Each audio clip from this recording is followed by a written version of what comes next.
see anything but the screen, but at least they can hear audio, right? Okay, everyone, welcome to Digital Foundations. We're all walking into this class with a lot of different kinds of experience. So for those of you guys who haven't had much of anything at all, don't worry. We assume that's where you're starting. There will be some next to you. You're like, how are they doing that? They've probably had it in high school or even middle school, or who knows, maybe even earlier. Like my kids are already trying to learn this stuff, and they're 5.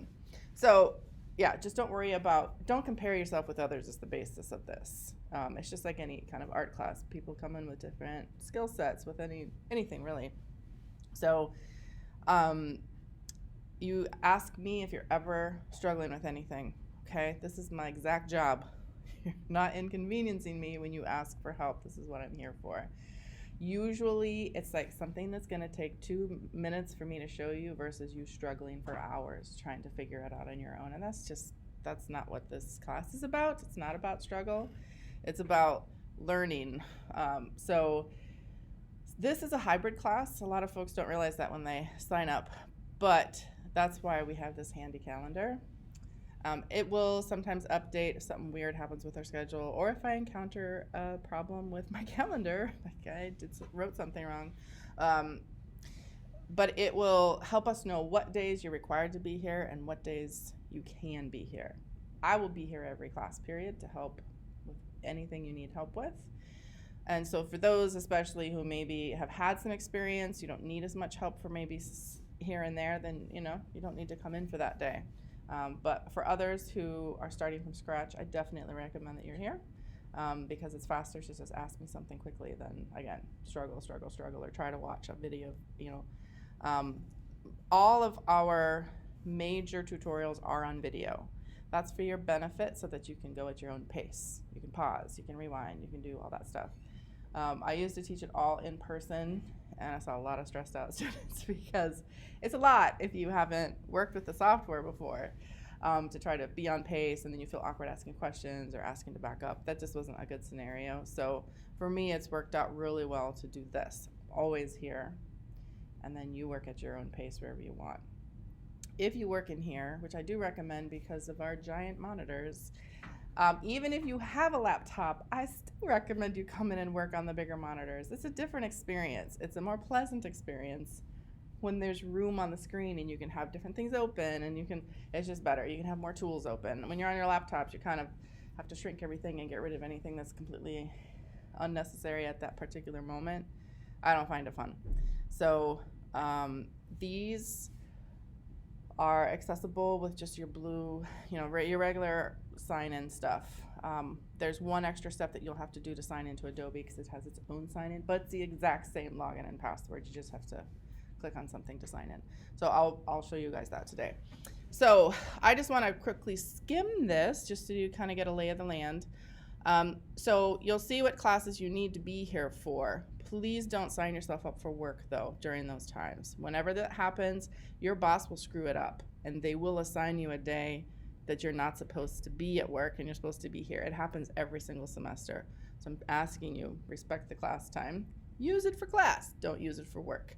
Most of the time, if students are working in here on those work days, they have very little homework to do outside of class. You can usually complete most of what you need to do within that time.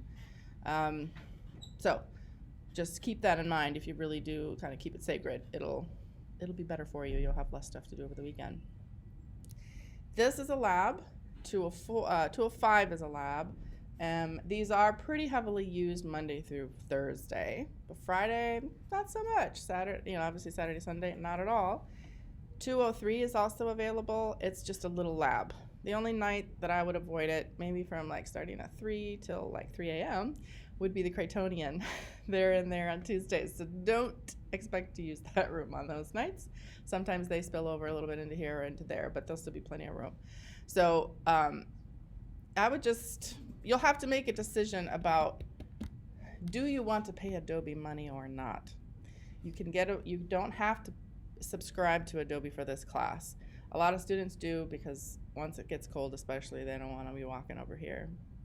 They'd rather be on their laptop. But you can definitely go do the class, if you plan your schedule carefully, right, know what days you can come in for your lab stuff, you don't have to give money to Adobe.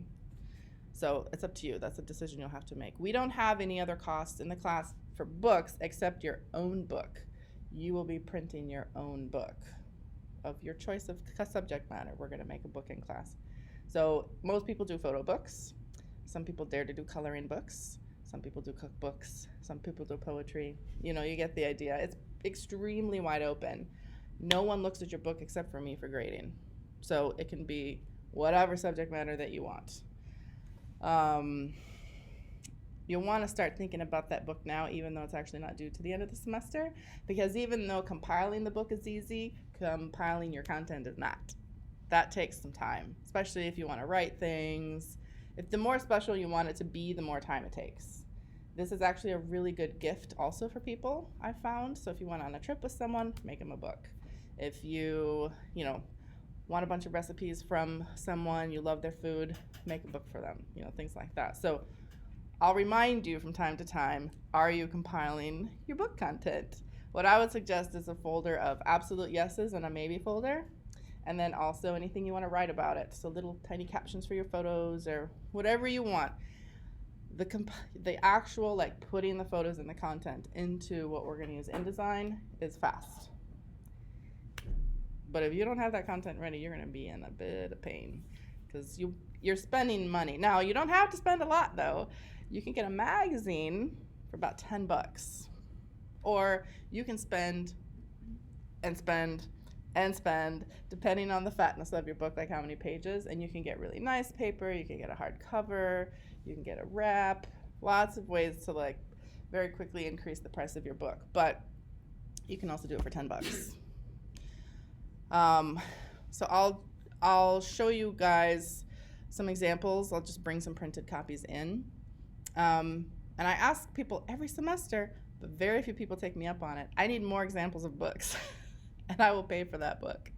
But you have to send me your link so I can buy it.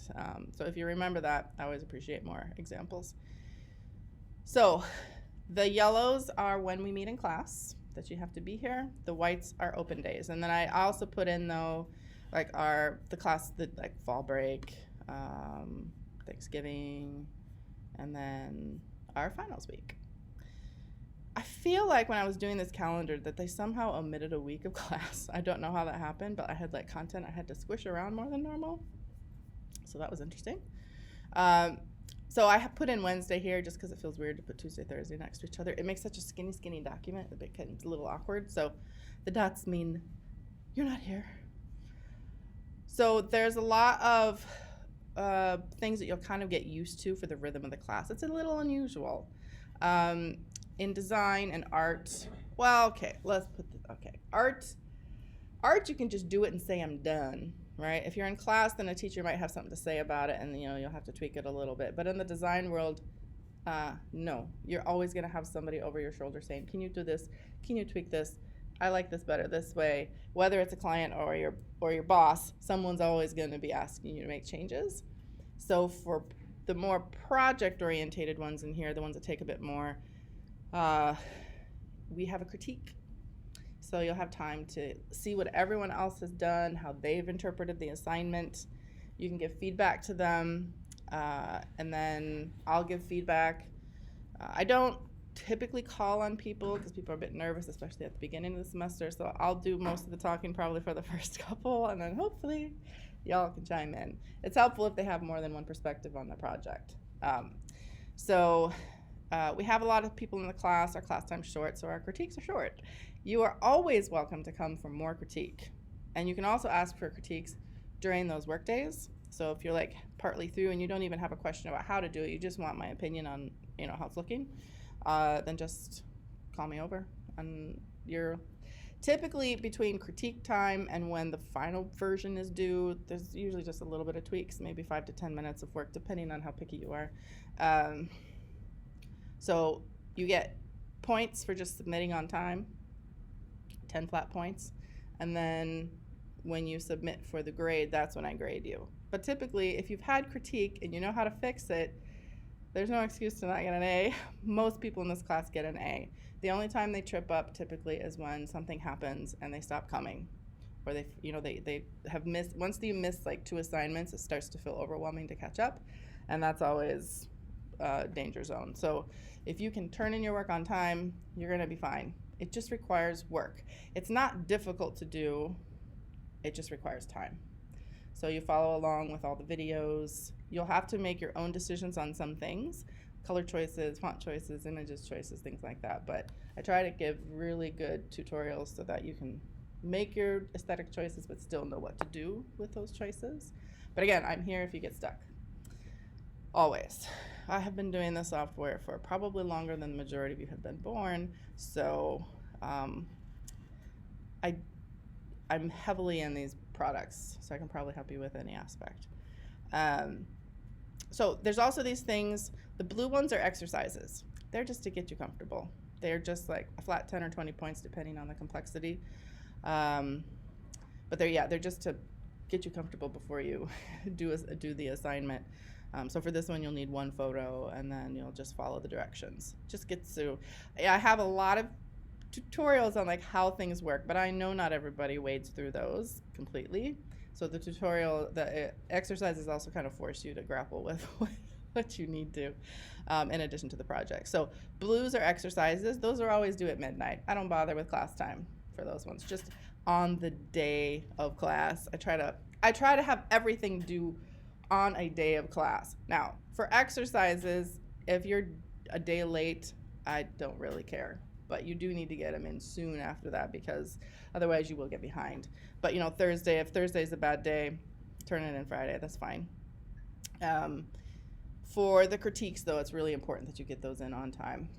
Typically, I'll have the deadline to turn those in, for us, that'll be like 10:55, or sorry, 9, that would be when it ends.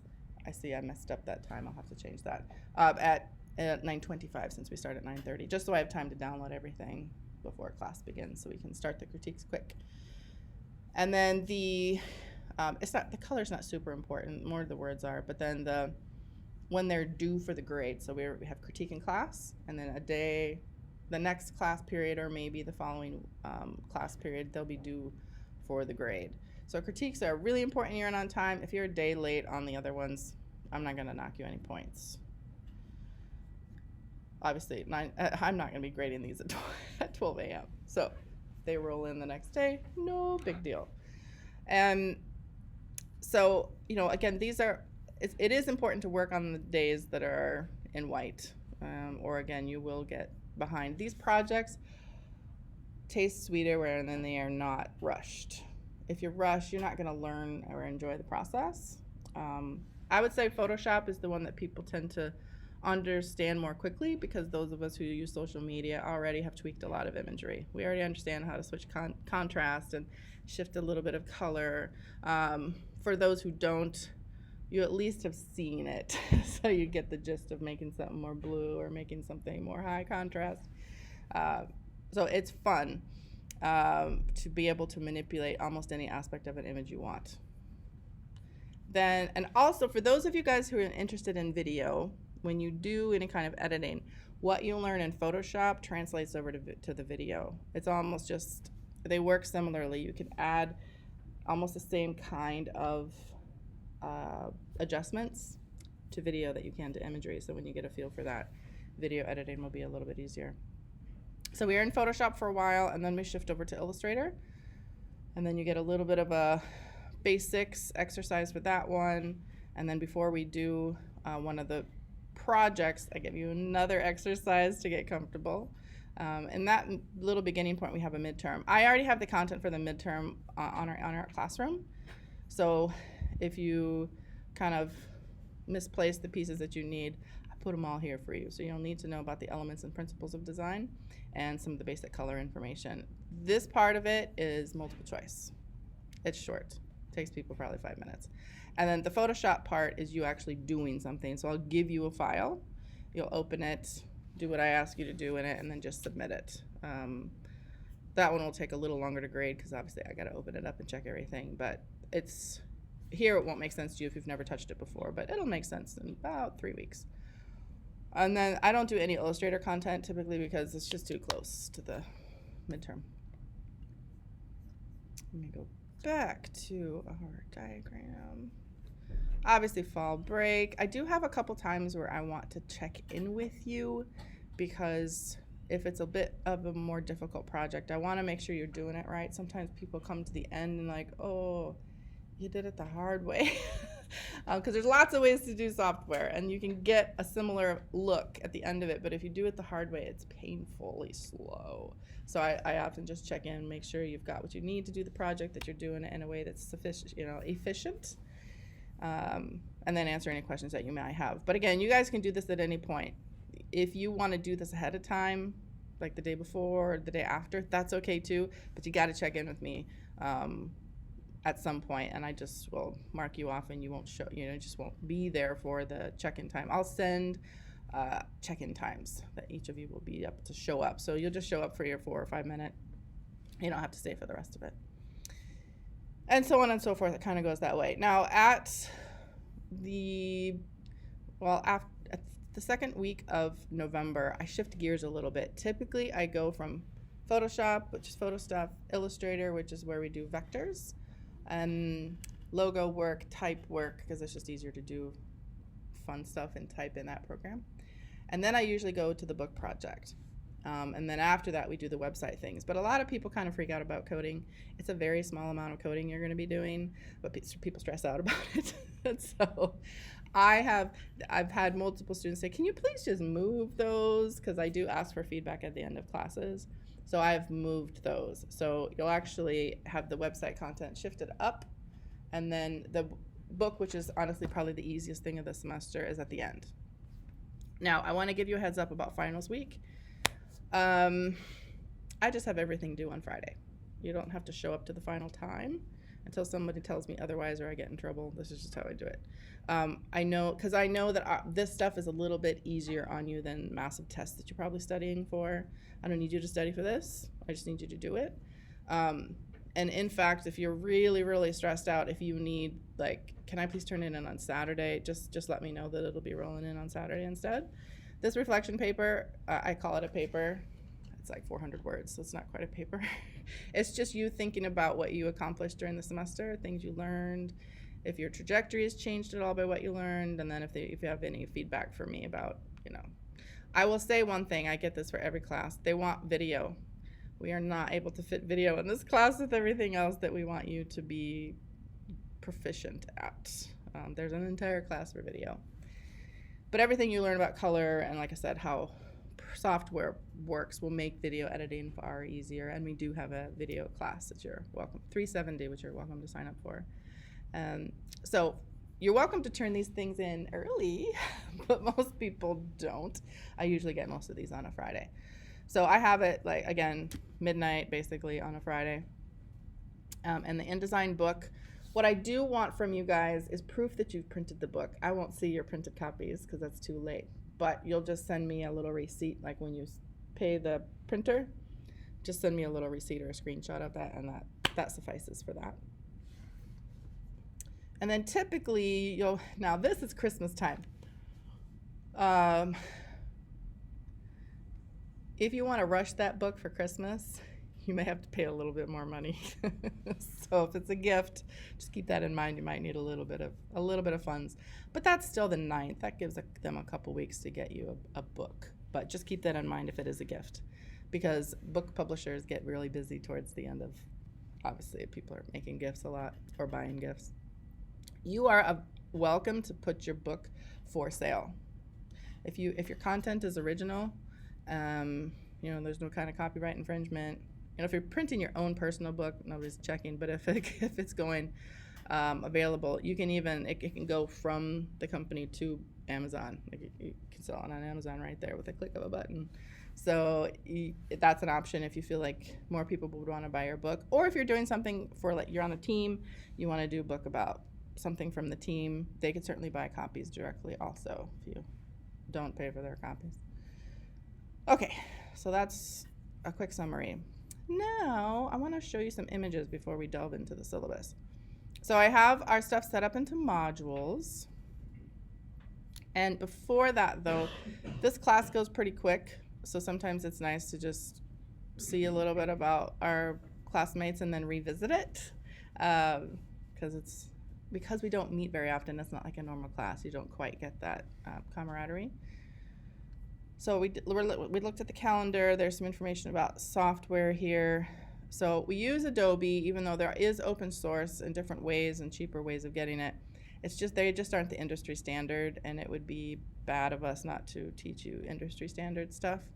So the good thing is that if you learn from on Adobe software, shifting over to another platform is not, they're all pretty darn similar at this point. So you're still going to be able to translate your knowledge over there. So Adobe, again, you're welcome to only use the labs and don't give Adobe any money. But if you know you're the kind of person that will not want to drag themselves over here like you should, then go ahead and get that. But you have to make sure that you do the educational discount. It's a hell of a lot less money than the regular one. So if you go over to this link, make sure that you stay on the students and teachers one, and you get this one. They have other versions. If you've ever looked at these before, where you can just get Photoshop for $10. You don't want that because you've got other software to get, and then you're going to end up having to cancel. It's a big headache. You don't want to ever have to try to call Apple. It's not a fun thing. Or Adobe people, it takes forever. So just this. Now, it is a year-long subscription. You can pay month to month, but it's a year-long subscription. So if you want to cancel, like at the end of the semester, they'll make you pay a fine. But it's usually cheaper to pay the fine than it is to pay the remaining part of your subscription. So just keep that in mind. To pay up front, I don't really think it saves much of anything. I don't think so. But you can. But you can see like for regular folks that aren't students or teachers, it's $55 a month. So for those of you designers out there, put that into your future budget. I'm sure it'll go up a little bit. It hasn't gone up in a few years, but if you're a designer, you're going to end up having to use their products, unfortunately. Okay, so just be sure also before you download things that your particular laptop can handle it. Some folks with older or maybe computers that just don't have a ton of memory, make sure that your computer can run it before you slow it down. Sometimes people would just have to close everything out in order to use that particular software, and that works. You just don't want to hobble your computer. All right, so that's that part. And then this is how to log into the labs. So they have not updated the software yet. They're supposed to do it on Friday, which is tomorrow, so we'll see. But it's a tiny, tiny icon, but it is in the top corner of your screen. Let me show you mine for a second. It's up here in gray right now, but it's very, very tiny at the top. If it's installed once it's installed on your computers. And so once you log into the computer, you'll go up to that icon and sign in. Again, it's the exact same sign thing, but you got to do it twice. Then the other possibility is you can just launch a program, like try to open Photoshop or something, and then it'll just ask you to sign in at that point if you haven't already. So either way, you'll get signed in. If you have trouble signing in, please let me know. They manually add everybody, and I don't think there's been any shift in our numbers for months. But it's a manual thing, so they could have missed you. So I would log in early next week. To make sure that you can log in when you want to. And again, for those of you guys who know you were going to be coming in for those work days, you want to make sure that you can log in. Classroom and lab times, I just asked her this morning, she's finishing up the other lab times, so I'll just put them all together.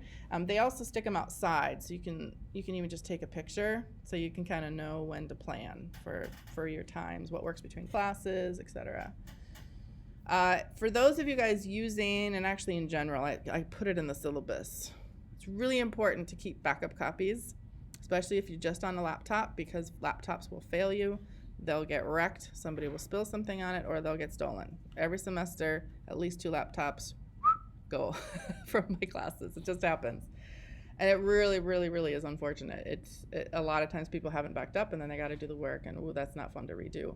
So I heavily recommend that every time you've done significant work on a project, up to the cloud it goes, just to be on the safe side. I know nobody likes rewriting papers, but honestly, redoing artwork isn't fun either. It just, at least for me, maybe it's my age, I have no patience for it anymore. So just send them on up, and then when you guys are saving, save often. Like obsessively often is your best way of doing it. Just my mode is every time I just did something I don't want to redo, I hit save. So you can imagine probably in one document I've hit save like every 2 minutes. And I'm not kidding. It's just a hotkey, just save that sucker. I don't like redoing anything. So if that doesn't bother you, then hold off on saving, but I don't think anybody likes to do that. So just save, save, save, save, save. And especially if you're going to work just in the labs, you have to make sure at the end of your session that you upload to whatever cloud of choice you have, because you might end up working in the other lab or the other lab, and then you don't want it only sitting on that particular computer. There's no way to move it except to physically come in. And because our labs are really busy Monday through Thursday, you might have trouble getting in if there's a class. All right, so those are the important things for the start of the class. Let me go ahead and I'll show you some images of things you'll be working on, just so that's more fun to think about. So this one, I'll just skip to the end of the video. I realize I don't have. Oh, and one thing for these ones, don't watch them within these windows. Always pop them out. If you're a college student like me, especially, you can, if you're on, I'm a Mac person, so I'm not actually sure what the proper way to do it would be, but if you click with your command key on, it opens up a new window. Otherwise, if you right click, you can have your choices there to open in a new window. Always do that. You want to watch these as full screen as possible, especially if you're on a laptop. If you're working on these, it's more convenient because you can have the video going up over here while your software is open, so it's much more convenient for that purpose too. But anyway, you can see this little grid here. That's what you'll be creating. So you'll choose one image, and then I just have you try a bunch of different things on that one image so you can start to see the power and the possibilities before you start thinking too heavily about your first bigger project. And your first project is going to be a series of 3. Now, I do say you can go up to 5, but I wouldn't recommend it unless you've had significant editing experience. Don't do that to yourself. But I've had people ask, so it's okay. But it is harder and harder. So editing one image, easy. Anybody can do that. Matching 2, harder. 3 means you really had to learn something to get that to happen. That's why we're doing 3. So I'm going to go to the bottom of the page first, just so you can see how that happens. So this is an example of where somebody took photos. So they went from this, and this, to making sure that the lighting was more consistent, the colors were more consistent. They definitely tweaked the colors. You can tell by looking at it that cyan is not normal, but it looks good. And you don't have to make quote unquote realistic or normal photographs for these. They can be kind of outlandish and alienish even, as long as all 3 feel the same and have the same colors. So the first part of choosing your images is a bit of a battle. I would say first, like, what images do you even want to think about using? Put them in a maybe folder. And then you'll have to think about what do they have in common. You don't want to choose images like one is a daytime photo and one is a nighttime photo, and you want to try to tweak some of those. That's really, really difficult to do, even as a professional. I wouldn't go in that direction. Instead, you want to find things where the colors are similar, like they have enough in common. Like this one is way more cyan. Oh, I guess it doesn't show up on this monitor very well. But you can kind of see like there's a more of a blue-green color rather than just flat blue, whereas this one has more purples and a different kind of blue, but they're still blue. So you can shift the blue colors a bit easier. Or let's say you have like a yellow-green for leaves and a grass green. You can make those 2 match, but you don't want to try to match very opposite colors when you have other things you're trying to wrestle with too. You also don't want to find something again where the lighting is almost non-existent and then a really bright sun saturated photo. Those aren't going to look good together, probably ever. And then another factor is how dense of contrast do you want? Do you want your white fully popping white? Or is it okay if it's quiet and more of a gray? Or what about the deepest color? Do you want it to be really deep black? Would you prefer a blue or a brown? You can do all those things. So there's a lot of things you're matching at the same time. So choosing your photos, I definitely recommend that you talk to me before you make your final decision, so you're not spinning your wheels and working way too hard on it. So in the next few days, you're going to want to start looking at some photos. And then oftentimes, let's say if you give me 5, and you can do this via email too. You can just say, hey, I'm thinking about these. What do you think? And I'll be like, yes to those. Maybe find a different third one. And as always, just to try to make your job a little easier. I want it to be a job, but I don't want it to be unattainable. So it's a little tricky. But it works great. I have a bunch of different ways that you could lay things out. We want to think about it for presentation wise. You could think of them like big photos on a wall. The wall would be colored or white or black. You have to decide that. And then, yeah, how do they work together? We don't want it like something massive and then 2 tiny little ones on the side. They need to be more equal in weight, but you can do stuff like that. So you can crop them to squares. You can crop a vertical into, there's a few choices you'll have to make, and that's okay. So these are some examples that how students have done it. If your image doesn't have pure white in it, don't put a white background on it because they will feel dull. Most things tend to feel better with something behind them, but this one could handle it. This set, because there's a ton of white in it, they probably wasn't the best choice, so they went with a light blue. You can also add little tiny borders to your images if you need them to pop and you do want a different color. White probably wouldn't have been my first choice for this set because there's no white in there. Might have been better to go with a lighter color or even a blue-gray. It'll always make the colors more saturated if they're against something else other than white. And then this one, they did a color that exists in their photos, and I think that would work. Like the white, it would wash this one out in particular. There's no white in that one, so that one doesn't work. So sometimes you have to make a choice. Something will work for one, but not the other two. It's a little bit of the background color takes longer than people might realize. And your photos don't, again, they can be darker than normal or lighter than normal as long as they're all the same. This one has no white. It's very quiet for contrast, but they're all done in a similar way, so it's okay. A lot of brightness in this one, but really deep darks, very saturated greens. So these are all, you might not like it, but they did. And it's consistent. We can find those colors throughout. Not all 3 of yours are going to match perfectly, but 2 need to, and then the other 2 need to, if that makes sense. So how you put them in order also makes a good, pretty strong difference. And then we have a color scheme project. This is an exercise, but basically you're going to come up with a really simple composition, just plain old shapes, and you're going to duplicate that for a total, there'll be 6 of them. So you just make one composition, and then you just do it again and again. You're not remaking it, you're just duplicating it. And then your job is to change the colors. So we have some color schemes that we're going to be learning about, so you'll just, each one of them will be a little different. Like this one I can tell is analogous. There's a certain direction on a color wheel that you can go for all the colors to kind of go together. If you start working on opposite ends of a color wheel, then that's a different color scheme because you're doing warm and cools, things like that. So you can do is just a pattern, and if it's a pattern, you don't have to do overlapping, but otherwise, anything, the biggest trick I think that you can take away from a lot of this is if you overlap something, you create depth immediately without any kind of shadows or anything like that. It's just instant. So this one, it feels like something's happening. They've overlapped, that's all they did. There's nothing else happening. There's no shadows, no highlights, nothing. So that's just a little exercise, and that doesn't take long to do. And then our collage project, this one is in the description. This is one where you can kind of go whatever direction you want to. So for those of you guys who have drawings, you can even bring your drawings in, whether they're digital or hand done, or like this one this was a large piece that somebody had of art. They just stuck it in an animal shape. So it can be super cheeky, it can be funny. Like somebody drew that, but digitally. This is drawn by hand.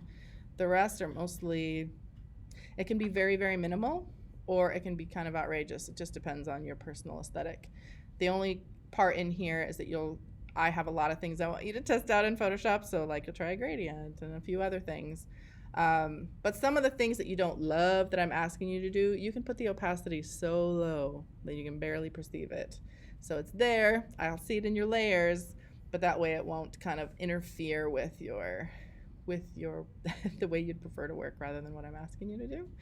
And then you'll just have to choose a particular color system that you just learned for the exercise.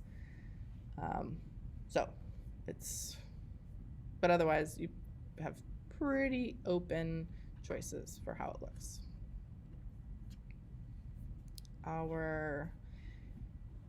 I won't go through the basics one because that's just to get you acclimated. So the still life project, people get a little bit intimidated at first when they see these, but what you're gonna do is take an image that, like you'll just take your camera or your phone and take a picture of a little still life that you've set up. Obviously, it doesn't have to be anything crazy. You could try to recreate something like a Baroque still life or something crazy amount of stuff, but honestly, you're not gonna have time to do that. So I just asked for at least 3 objects and 2 have to overlap. Most people go a little further than that. In this one, obviously we've got a plate, 3 strips of bacon, egg, 2 eggs, fork. That's many more than 3, but that's their choice. Backgrounds, I heavily recommend you keep them super simple. If you have to take a photo with something like blinds in the back, don't draw them. That's not what this is about. It's about the objects. Stark lighting is your best friend for this one because it'll help you see little details a little bit easier. Shadows are not required, but a lot of people go with it. But this is it's just a circle that they put underneath another circle, and then I teach you how to change the opacity. And so it adapts to the color that's underneath it, so it feels like a shadow, but it's not really. But the stronger the shadows, the easier they are to draw, and highlights too. They aren't required, but they are kind of fun to do. The overlap thing, so even though this is flat, there's no highlights, there's no shadows on this particular drawing. It still has a sense of depth because that hat is sitting on the folder and then the phone is sitting on the folder. So it feels more real immediately just because of that. So what you guys will do is you'll take your image, you're gonna put it in your file, lock it down so you can't mess with it, and then you just draw on top. And you can also have that layer sitting on top and put the opacity through it. So you can there's multiple ways to work through it, but you're not starting from scratch and like trying to, it's not that kind of drawing class. Although I do teach that. These are, this one went a little further. They obviously liked goldfish a lot and wanted to completely do that bag. Gradients are not necessary, but they went for it.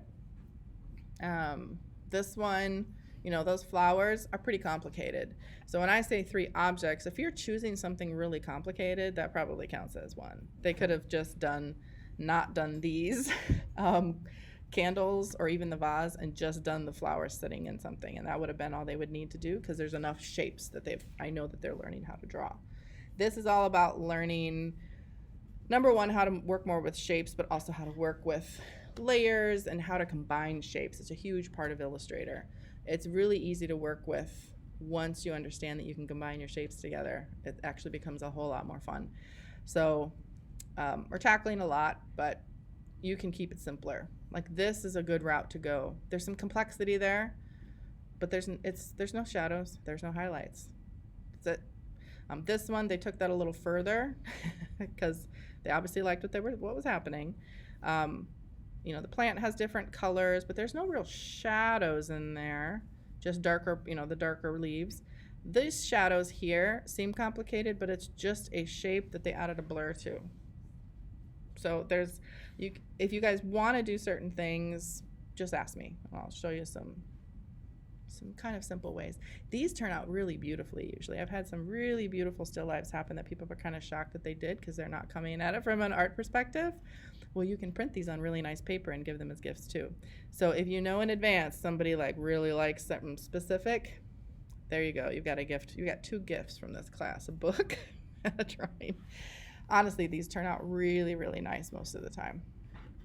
So And I can tell you where to print. I mean, you can print on campus too, but if you want it on nice paper, I can give you some tips on where to get that.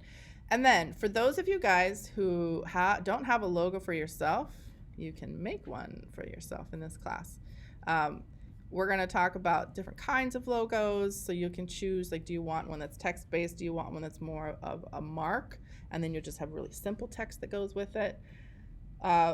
So you can think about, do you need one? Great. You're easy. You know yourself. You can create that for yourself.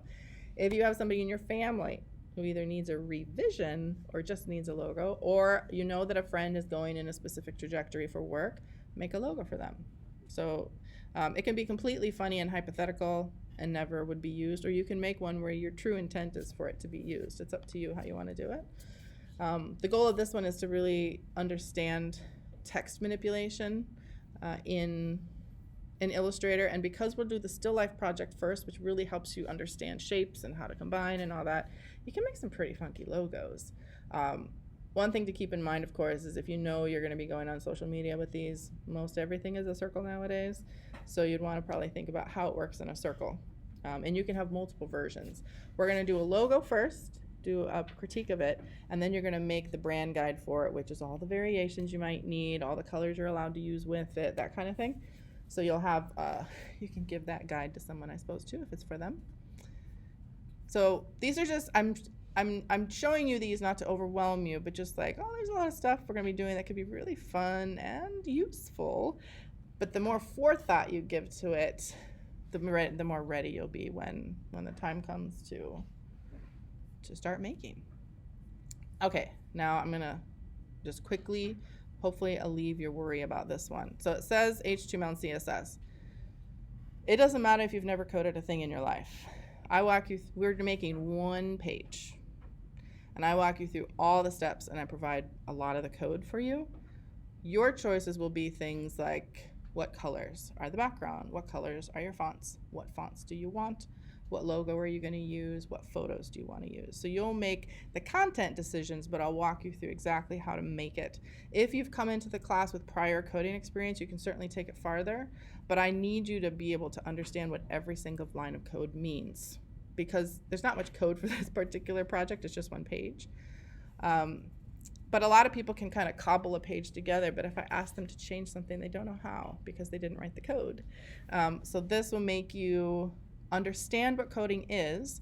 Some of you are going to be shocked to find that you actually really like it, and others will know flat out, I never want to do it again. That's okay. Whichever side you lie on, at least you know what it is, and had a proper go at it. The other thing we do, though, it's not just HTML. We're doing CSS also. The CSS is the part that controls the look of it. So the HTML holds the content. The CSS controls what it looks like. So let's say that you have a web page of 100. Your site has 100 pages. The CSS is on one page, and it's linked to all 100 pages. So if you decide after the launch of your website that, oh, that color didn't look very good in the background, you just change it on that one page. You just change a tiny little line of 6 numbers, and that's it. Every single ever page is changed. So it's a really strong advantage to understand what that is. The other thing is, after we do this one by hand, so you really understand what coding can be, then we're going to go do a CMS.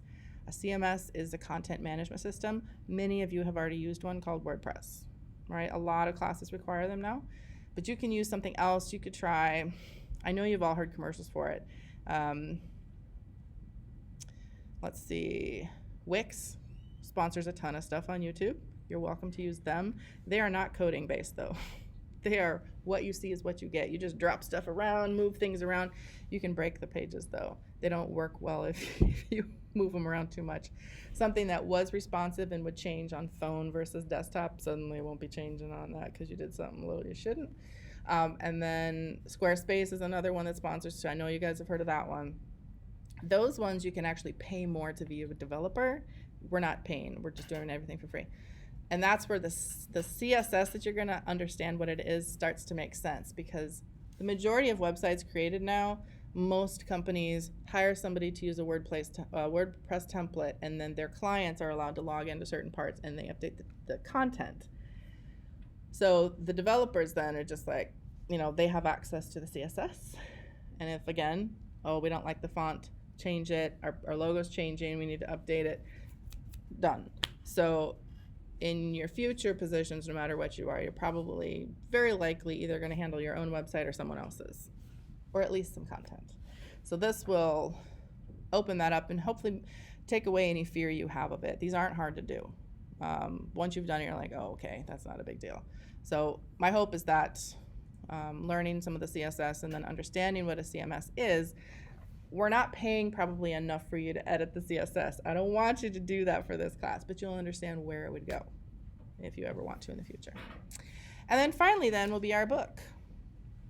We are going to review the book stuff whenever we have some time at the end of after a critique. I think I might have even scheduled a day in there. Basically, you can use whatever platform you want to print. I recommend 2 and more heavily recommend 1 called Blurb, because I've been using them for almost 20 years now, and their products are pretty amazing. You're never going to notice that it's self-published unless you open it up and see that it's self-published. So I'll bring some books in so you guys can kind of get a gist of what that is. But you'll just choose. It helps to see where, let's see, here we go. I have it here. If you want to look already, go ahead. Their website might have changed a little bit since I made it, because they're pretty good about changing things. So the first thing you need to do for this I have Lulu and I have decide Blurb on here. And when you, let's see, it just helps, again, I think, and sometimes in the planning purposes, but like, what can I make? If you look at their products, and they have other things. So magazines, again, is your cheapest route to go. It looks great, but it's just thinner and doesn't have as nice of a cover. And then the photo books is where most people go. So you'll probably either do photo books, trade books, or the magazines. You can make an ebook from anything, so I don't know why that's even a separate product. So the photo books have specific sizes you can do. Trade books have certain sizes. Magazines are just 8.5 by 11. They don't have anything fancy right now. You do want to sign up for them, because later in your life, they'll have a 40% off, and you can have a booklet kind of waiting to get printed. It's a lot cheaper. If you ever want multiple, I think it's maybe more than 10, the price does drop. But if you ever do want to put your book on Amazon, basically it's connected to your Blurb account, and so when somebody orders a book, they make the book. You don't have to have a stash of books ready to go. So for the products, like trade books, they have specific sizes. So a cookbook size, it's a 6 by 9, 6 by 9, 8 by 10. They're just a little bit different. Photo books, they have a lot of different ways to get you to buy books. They have different design tools, just FYI in the future. You don't have to use InDesign to do it. They have their own online. This is their plugin for InDesign, and then they also have one for Lightroom, and a few other ones. What you're going to want to know is that if you are on your laptops, you definitely want to download their design plugin. You don't have to use their plugin. It's just like has a couple shortcuts. If you're using the ones in here, they're so skittish. The university is. They're not going to let that plugin sit here. They won't install it. So there's just a slight shift over where you go to PDF to book, and then you can just get their, we'll review that, but basically you just have to tell them what size book you want, and then you have to plug in manually your sizes into InDesign. It's just like a tiny blip more work. So just know that there's all these fun sizes that you can choose from. So you can also choose paper types, what kind, the more fancy the book, obviously the more expensive it goes. This is the cheapest version. So this is for their base, and I think it's 20 pages. 20 pages is actually only for 5 pieces of paper folded in half. So it's kind of a skinny book, but it still works. I'm only requiring 16 pages, but very few books allow 16 pages. Like most of them have to have 20. It's too tiny of a book to even assemble if it's too. But like Blurb has some where you can do 20. And they don't have to be a ton of content on all your pages. You could have an intro page. This is dedicated to so-and-so. So really, Your actual pages of content can be a little bit less. If you do an odd number, they're going to add pages in your book to accommodate the fact that a piece of paper is folded in half, and that's 4. So if you give them like 23, you're going to get a blank white page at the back end. So there's just a couple things there. I have multiple examples of this one. I have never paid them money for bigger books, but students have, and I've never gotten any complaints from them. So you can make them pretty fancy. Choose your page type. I've never paid for their fancy paper. I like just fine what they have. So yeah, just a little bit of things to look at. What sizes might you like? Here's their photo sizes. A little square, just a regular 8x10. You can do a landscape, so it's 10x8, a bigger square, and a bit like larger landscape. So there's quite a few things to choose from. When you make your photo books, if you do the photo books, you can have one big photo per page, or you can have 3 or 4 per page, or you can mix it up and have some, So as you're thinking about it, sometimes it's fun to just start to, pre-plan in your head how many images will go. Well, that's weird. It just doesn't want to do anything for me right now. Okay, there we go. Are you ready to switch? Okay. So it's a lot of information. Trying to think here. I try to be as accessible to you guys as possible. So I have my hours, my office hours on here. It is basically Monday, Wednesday, 12:15 to 1, Tuesday, Thursday, right after our class until 11:30. But I can also be reached via Zoom or email. If you're ever stuck on something, your best bet is to send me your file, your working file. So for in Photoshop, you send me a Photoshop file and say, hey, I'm having trouble with this part. What do I do? So then I open up the file and I show you via video, and I send you a little video back. If it's a big video, I'll send you a YouTube link because OneDrive doesn't like this. But I don't want you sitting and worrying about if you're stuck on something, okay? So I do have children. Sometimes they are on my phone, but I tend to respond pretty quickly unless I'm involved in something. But yeah, Zoom always works if I can't come to the office. Anything else that's really important? So remember that our syllabus is our contract. So make sure that you do read through it, but I feel like I cover most of the basics in here. If you did not know, this counts as a fine art class. So if you were needing one and didn't realize it, you're covered. Because we do, it's art and design all together. The methods, well, we already talked about that. It's a lot of videos, and then discussions, lots of critiques. I already walked through what those ones are. I already said, remember to save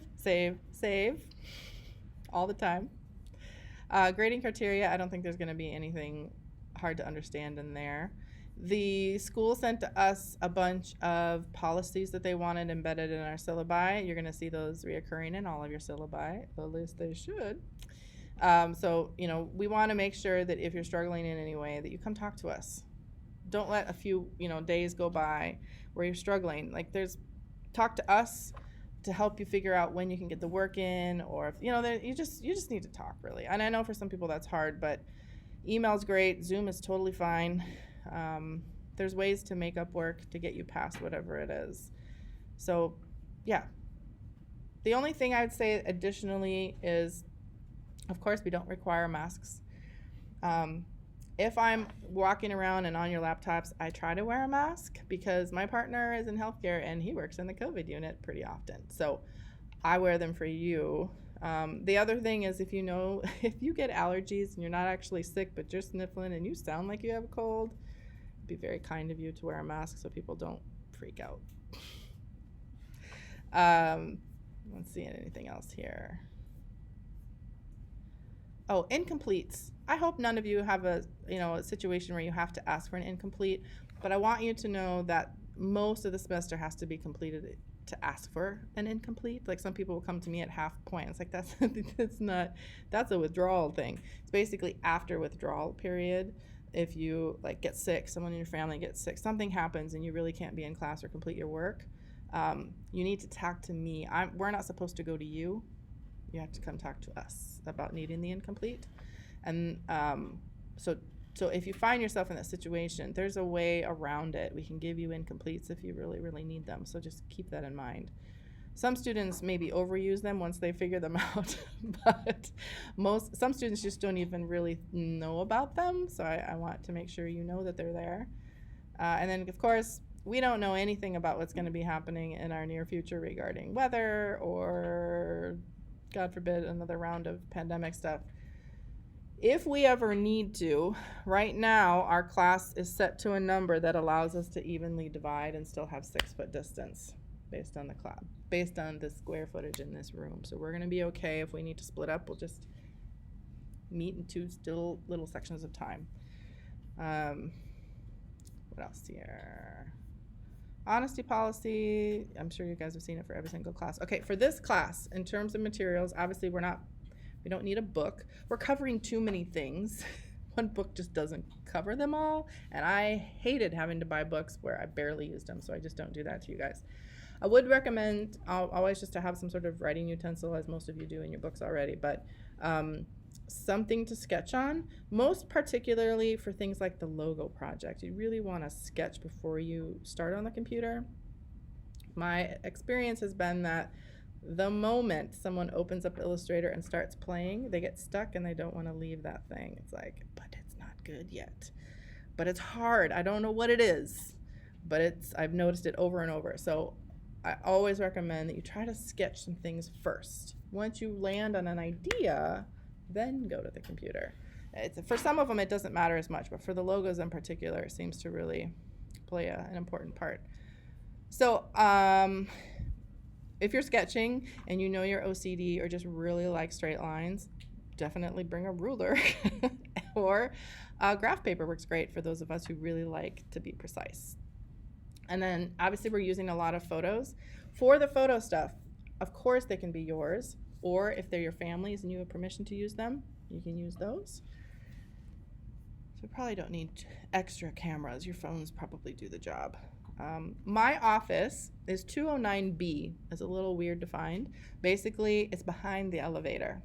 So down the hallway, there's a little thing. You'll see the little mail slots for the faculty. It doesn't feel like you're supposed to go in there, but you got to go in there to find me. I am behind the elevator.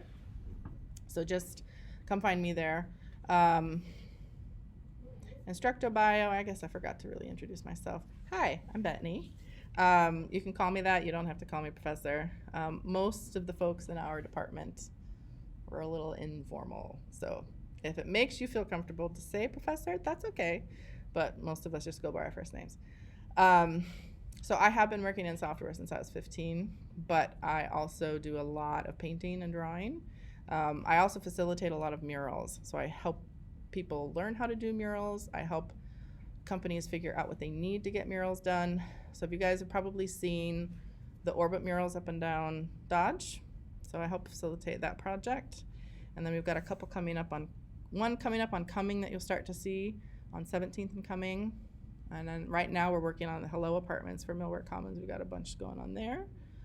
So if you're interested in mural stuff, I'm probably the person to talk to. I also grew up out of the US. I grew up in New Guinea. Anybody know where that is? It's right above Australia. Australia's like pointing to it. Or some now misa using pranti tok tok ni prano sawe. I have a few languages that no one else can speak, which is really frustrating. I was homeschooled, and then I went to boarding school. I've lived in quite a few countries. What else? I now have 2 kids, and I live here. So I've had a lot of different kinds of art experiences. So whatever you're coming from, if you want to utilize those, I can probably figure out a way that you can pull that art into our class. So yeah. I would say for our entire department, we are all artists first and then somehow became other things. So we've got filmmakers, interactive folks, and then straight up painters and drawers like me.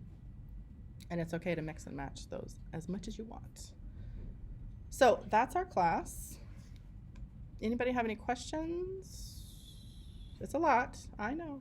And it's different than all your other classes. So it'll take a little while to get used to that rhythm. But remember, that calendar is your friend. Just keep checking that calendar. And I noticed that I have times from the last class, so I'm going to update it, so don't download it yet. I'll change the times that the stuff is due. Yeah, just keep those projects in the back of your head so that you can make the most of them. Remember, most of these are extremely usable for you. So even in the end, that website project, the content management system, a ton of students end up just going ahead and purchasing the domain. You don't have to, but they know that they're going to need them soon enough, especially those who are near to graduation. So it could also become your website. And I can help you through that process. If you actually want to go ahead and purchase one after you do a little bit, WordPress can reside on any domain. It doesn't have to be through WordPress. It's an app that you can install, that any company can install. So I can probably give you some hints on how to get a cheaper website if you're wanting to do that rather than just going through WordPress or something like that. But you don't have to think about that yet. But if you are near being done with Creighton, that might be something to think about too. I think that's it for now. If you have questions but are shy, then feel free to keep here, or you can follow me to my office at the end of the hallway. And that's that. You guys are going to make some fun, interesting things. You might not think so yet, but it's pretty amazing the output that even non-designers and non-artists, you guys all are. You just don't have the opportunity to show it. So you'll have some fun. Thanks, everyone. See you Tuesday.